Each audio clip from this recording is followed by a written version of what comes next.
Welcome to episode 2 of... Welcome to episode 2 of Dream Home Reno here on the Clean My Space channel.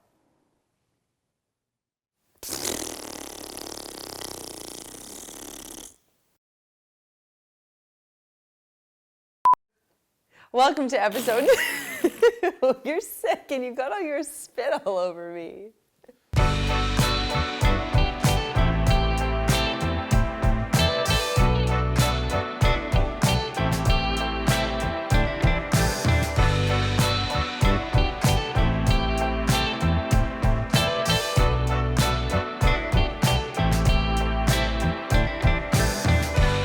Welcome to episode 2 of Dream Home Reno, where Chad and I take you through the crazy, exciting renovation process of our brand new home. It was great to see the awesome response from you guys to episode 1. We are excited to bring you episode 2, and at the end of this episode, there's a really special family first that we get to share, so that's pretty exciting. But in the meantime, we are going to take you over that cliff and show you what the crazy cleanup looked like, along with a few other things that we had to sort out before we could actually get down to the meat and potatoes of this reno. So, here it is.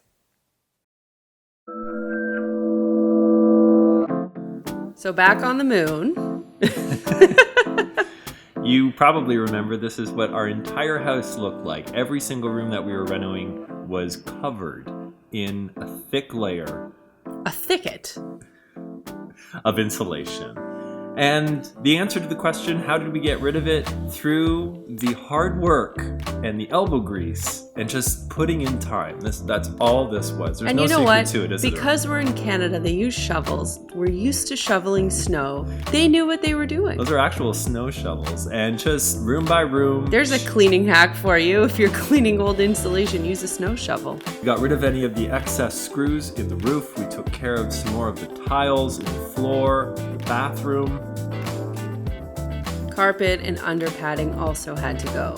All of it had to go. So that was a couple hours worth of work, so we sped it up here for you, but this took a long time to get rid of all of the carpet, all of the trim, the little nail trim that holds the carpet down, and all of the under padding.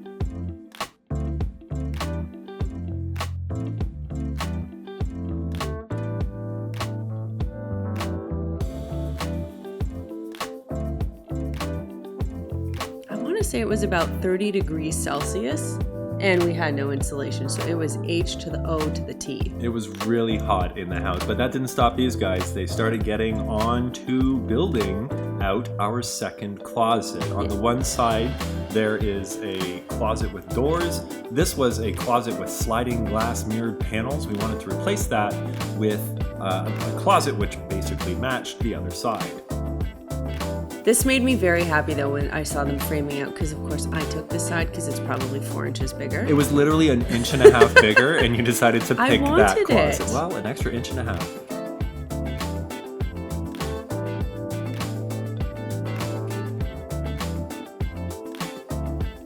Now we were really unsure what we were going to do with the front entryway. If we were going to tile, I was thinking of getting maybe a custom penny tile design. That was going to take a lot of time. And cost a lot of money. Yeah, and ship from the States. It was a whole thing. So we had to really think about what to do in the entrance. You guys will see what we ended up with. So this is the part of the reno where we really started realizing how many decisions needed to be made incredibly quickly, kind of like on the fly. As things came up, we were told about what the issues were, and we were just kind of needing to make decisions really quickly. It's easy to see how people can get into decision-making overload during this process. All right, hi. How you doing? You're taking a break. Donuts. I'm joking. Encourage them to eat the donuts. Eat the donuts so he doesn't. And that's when we were joined by the beautiful, talented, and lovely Melissa Maker. Oh, you're saying that because I just paid you. I'm saying that because you're sitting right beside me. It was so overwhelming to walk into the house and see this because Chad was there for each and every minute, and I would come at different intervals and see the incredible progress that was being made. You know, it was quite overwhelming to walk into the house looking like this. But you were also thrown right into the decision making. I mean, you came in and within 3 minutes you were being asked about 100 questions about what we were supposed to do in certain areas of our house. What are we going to do with the roof? How are we going to do the insulation? Right. What are we going to do for the pot lights now that those are going to be going in shortly? And you also see all of the wires in our house. And that basically led to us finding out about all of the problems with the wires in our house.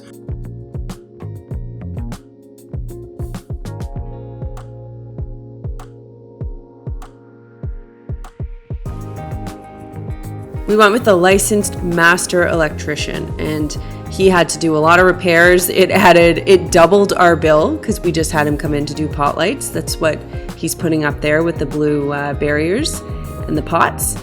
But he also had to do a lot of rewiring to make things proper. You can see all of the pot lights that we put into our house. There are a whole bunch, I think 65 in total. And didn't he laser measure where he was going to position all of them? He did, actually. He used a laser and made sure everything was super, super straight.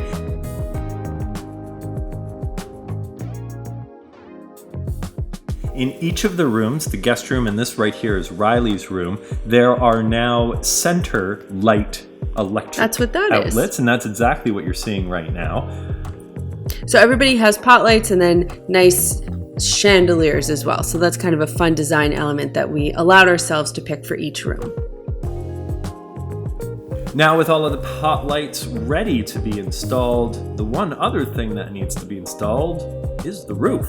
So we got all this drywall in to actually start building out the roof.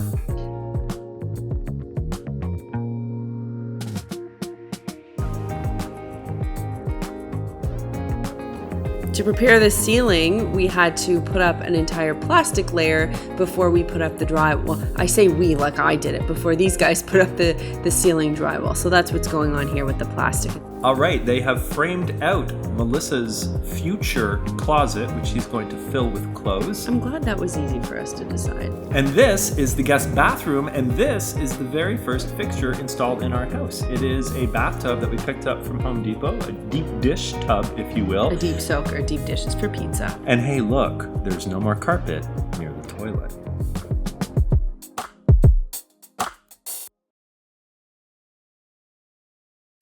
And within a few days, our bin filled up and we had to get a new one.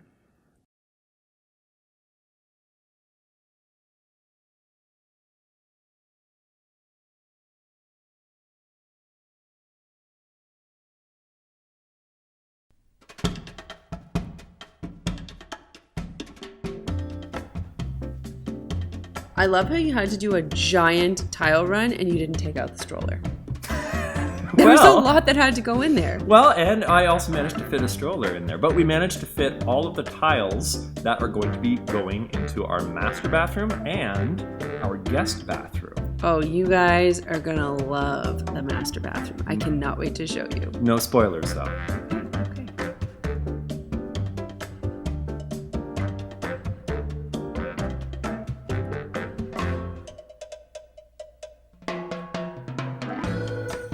Since we planned to make our home a smart home, we headed over to Best Buy to speak to the Blue Shirts and the Geek Squad and figure out exactly how to make our home smart. Now, we did it now instead of later because we wanted to make sure that we had the electrician handy in case we needed to get any extra plugs or electrical outlets made. And also because this is such an overwhelming process. I asked them a lot of questions. You sure did, didn't you?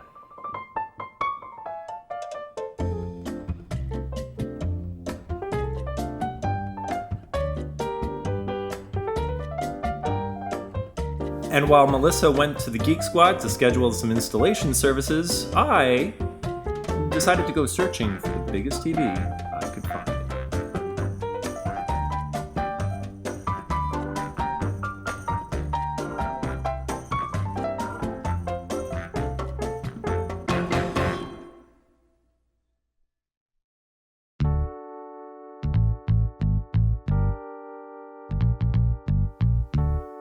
all the trades have gone home for the afternoon, and one of the most important jobs during any reno is managing the dust, because there is a lot of dust. And you might think after all the shoveling and removing the carpets that it might not be that dirty since we're not cutting any drywall at this point, but oh my goodness, it was so dusty. And that happened to last for weeks and weeks and weeks and weeks. Even with constant sweeping, you still manage to get a thin layer of dust every single morning. And the most important thing when you are doing a reno is truly to let the dust settle and then give it a clean, do your renos, and start all over again. Because if you're not managing dust on a regular basis, it will become nearly impossible to control.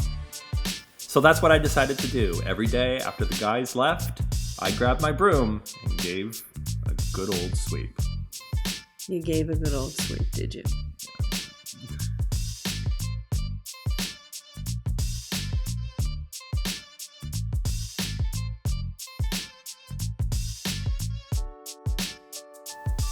And after all of that work, it was time to cool down. And there was only one way to do that.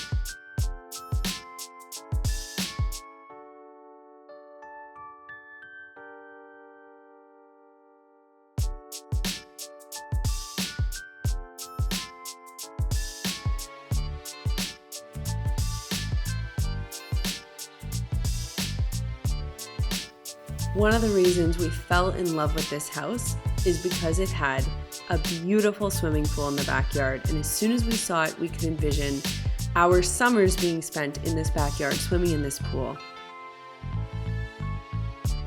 Riley and I were hanging out in the backyard. Chad was finishing all of his cleaning duties, and then we went for a family swim. It was the first time that we all got to hang out in the pool together. Look at Riley's little thighs.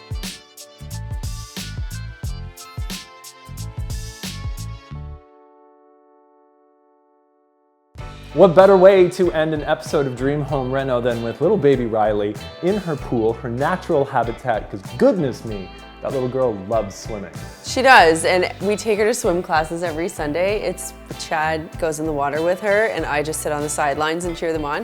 It is the cutest moment of my week when I see that little girl in swim class. Summer of 2019 in our backyard, it's going to be where Riley spends all of her time. Supervised, obviously. But with that said, let's get into the comments and some of the questions that you guys have left. One of the things that we want to start doing at the end of these videos is sharing some of the great comments, because you guys leave so many from the previous videos. So. And also answer some questions. We're kind of making it like the post-show in the middle of a video, at the end of a video. So Chad's just pulled out a few of them, and we're gonna go rapid fire. Okay.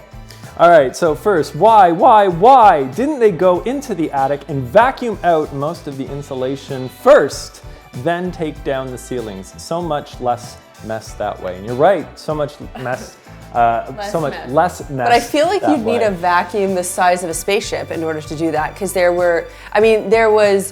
was so much that came out of, I can't even imagine the volume that came out of the ceiling. You would need one of those. Well, they needed a whole dump. Fancy, yes. So, unfortunately, we couldn't find a vacuum on that kind of notice. We literally made the decision. I don't even know if they make vacuums to pull the ceilings down, and that was it. It was just like, okay, let's pull the ceilings down. There was no time to be like, let's phone up the service and see if we can and then what? You're going to fill up the vacuum. Like, there was like 5,000 bags of, as you saw.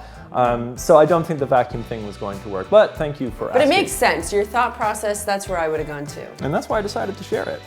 Next, was the attic not used by the previous owners, or why did it not have any floors? And a lot of people actually ask this question as well, which is like, why don't you use your attic? It seems to be all of that space up there. However, in Canada at least, things are a little different with the attic. I don't know if it's a Canada thing or if it's like a subdivision thing. I don't know much about attics, but I do know actually the previous homeowner put like a catwalk along the spine of the house here. It's nowhere I'd ever go, and I don't think it's anywhere you'd probably ever not. go, but he was all into storing a few things up there. It's just not a thing. I've I don't know anyone that does I've that. I've never lived in a space, and I've never known anybody who lived in a space who has an attic. But I know it's something that in certain places, like older towns, or you know what? If you know the answer to this question, Yeah, leave a why comment are we down making below. up the We're not answer? We attic don't know. professionals by any stretch of the imagination. All right, next question. The next comment was, you guys speak so respectfully of the men who do work in your home, and that's really nice to hear. It's hard work, no doubt. Looking forward to the next episode. You know where I think that comes from? It comes from the fact that we've had a cleaning business for 13 years, so we've been in the service industry, and I know what it's like to be quote unquote those men, because I would go into construction scenes like this and clean up those messes, and I know how I liked to be treated. And we've employed hundreds of people who have been those people. Like, why would you treat your housekeeper or the maid with any kind of respect? And it's some of the most, it's the work that needs to be done, and it's incredibly important work. Yeah. And it is hard work, and those guys did an amazing job And they deserve the utmost respect. Jason Wayne asks, why doesn't Chad's shirt zip all the way from the bottom to the top? Is it a Canadian thing? That was a maternity shirt, wasn't it? So it was like controversial, my shirt. And no, it's not a Canadian thing. I saw It's also not a maternity shirt. It's not a maternity shirt. Although I did either. wear it when I was pregnant. I had never seen a shirt like that before. I like shirts or anything kind of clothing which is just kind of unique and maybe a little bit different, and I thought it was unique and different. I will not wear it again because it literally, some people were like distracted because they were so shook by it, but I did wear a shirt which does have zippers. You can't give it a rest. So no, I'm a zipper kind of guy. Don't wear it like that. No, I won't. Okay. I don't know how you lived through this. I would have needed counseling. And I included this because a lot of people asked about, like, oh, I don't know how you lived through this. And I just wanted to clarify, we just wanted to clarify what our living situation was during these first few weeks of the renovation. And you actually filmed some footage, and I think we'll get into this in a future episode about what our living situation was like. Because it was actually really, really stressful, all things considered, because we weren't even living together at the time. I was living at the house. Melissa was living with her mom, with Riley, because we were trying to make things as normal as possible for Riley. And we also didn't want to expose Riley to all of the Reno dust, and I figured if any one of us were going to be exposed to the Reno dust, it should be Chad, which is why that's the way that it worked out in the end. So there you have it. That's all the questions and comments for this particular video. We got hundreds more. We encourage you guys to leave your comments and questions down below. We'll start including them at the end of each of the episodes like this. So go ahead, ask away. Ask us anything. We hope you guys enjoyed episode number 2 of Dream Home Reno. We are settling in. We cannot wait to show you episode 3 and beyond. We've got some really cool stuff coming up for you, including some reveals. We've got some thrills, spills. Hardwood floors, we got paint, we got drywall going Hardware, trim, we've got a little bit of drama going on. We have stuff. We have stuff we're gonna share. So we'll see you in the next episode. Hope you guys enjoyed this. Thanks so much for watching. We'll see you next time. Yeah, you did it that time. You did too. Yeah, you did. Did I not do it last time? You missed it, and then we laughed. You missed it. And then I laughed. At you. Special thanks to our episode sponsors, Best Buy Canada, who helped us smart out our home, and of course Home Depot for helping us kit out that bathroom. Can't wait to show you more. And finally, our series sponsor, Armstrong Flooring, and we are so excited to show you those floors.